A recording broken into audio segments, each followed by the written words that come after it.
Rasgando véus. O ser humano moderno, pesquisador da estratosfera e do subsolo, esbarra ante os pórticos do sepulcro com a mesma aflição dos egípcios, dos gregos e dos romanos de épocas recuadas. Os séculos que varreram civilizações e refundiram povos não transformaram a misteriosa fisionomia da sepultura. Milenário ponto de interrogação, a morte continua ferindo sentimentos e torturando inteligências. Em todas as escolas religiosas, a teologia, representando as diretrizes de patriarcas veneráveis da fé, procura controlar o campo emotivo dos crentes, acomodando os interesses imediatistas da alma encarnada. Para isso, criou regiões definidas, tentando padronizar as determinações de Deus pelos decretos dos reis medievais, lavrados à base de audaciosa ingenuidade. Indubitavelmente, províncias de angústia punitiva e dor reparadora existem nas mais variadas dimensões do universo, assim como vibram consciências escuras e terríveis nos múltiplos estados sociais. No entanto, o serviço teológico, nesse sentido, não obstante respeitável, atento ao dogmatismo tradicional e aos interesses do sacerdócio, estabelece o non plus ultra, que não atende às exigências do cérebro nem aos anseios do coração. Como transferir imediatamente para o inferno a mísera criatura que se emaranhou no mal por simples influência da ignorância, que se dará, em nome da sabedoria divina, ao ser humano primitivo, sedento de dominação e de caça? A maldição ou o alfabeto? Por que processo conduzir ao abismo tenebroso o espírito menos feliz, que apenas obteve contato com a verdade no justo momento de abandonar o corpo? Dentro das mesmas razões, como promover ao céu, em caráter definitivo, o discípulo do bem, que apenas se iniciou na prática da virtude? Que gênero de tarefa caracterizará o movimento das almas redimidas na corte celestial? Formar-se-iam apóstolos tão só para a aposentadoria compulsória? Como haver-se no paraíso o pai carinhoso cujos filhos fossem entregues a Satã? Que alegria se reservará à esposa dedicada e fiel que tem o esposo nas chamas consumidoras? Estaria a autoridade divina, perfeita e ilimitada, tão pobre de recursos a ponto de impedir, além do plano carnal, o benefício da cooperação legítima que as autoridades falíveis e deficientes do mundo incentivam e protegem? Negar-se-iam possibilidades de evolução aos que atravessam a porta do sepulcro em plena vida maior, quando na esfera terrestre, sob limitações de vária ordem, há caminhos evolutivos para todas as formas e todos os seres?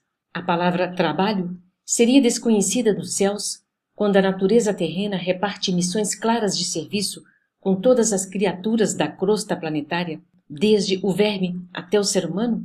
Como justificar um inferno onde as almas gemessem distantes de qualquer esperança, quando, entre os seres humanos imperfeitos, ao influxo renovador do Evangelho de Jesus Cristo, as penitenciárias são hoje grandes escolas de regeneração e cura psíquica? E por que meios admitir um céu onde o egoísmo recebesse consagração absoluta no gozo infinito dos contemplados pela graça, sem nenhuma compaixão pelos deserdados do favor, que caíram ingênuos nas armadilhas do sofrimento, se, entre as mais remotas coletividades de obscuras zonas carnais, se arregimentam legiões de assistência fraterna, amparando ignorantes e infelizes? São interrogações oportunas para os teólogos sinceros da atualidade. Não, contudo, para os que tentam conjugar esforços na solução do grande e endevassado problema da humanidade. O Espiritismo começou o inapreciável trabalho de positivar a continuação da vida além da morte, fenômeno natural do caminho de ascensão.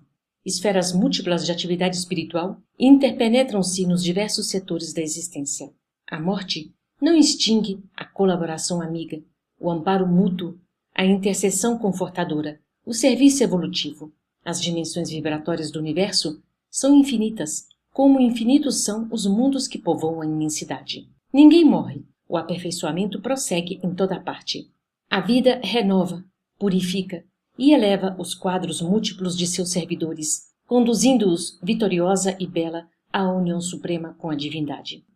Apresentando um novo trabalho, em que André Luiz comparece rasgando véus, lembrando-nos de que Allan Kardec, o inesquecível codificador, refere-se várias vezes em sua obra à erraticidade, onde estaciona considerável número de criaturas humanas desencarnadas.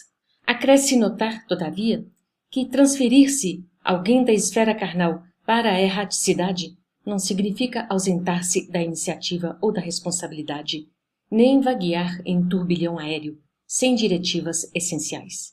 No mesmo critério, observaríamos os que renascem no plano denso como pessoas transferidas da vida espiritual à materialidade, não simbolizando semelhante figura qualquer imersão inconsciente e estúpida nas correntes carnais. Como acontece aos que chegam à crosta da terra, os que saem dela encontram igualmente sociedades e instituições, templos e lares, onde o progresso continua para o alto.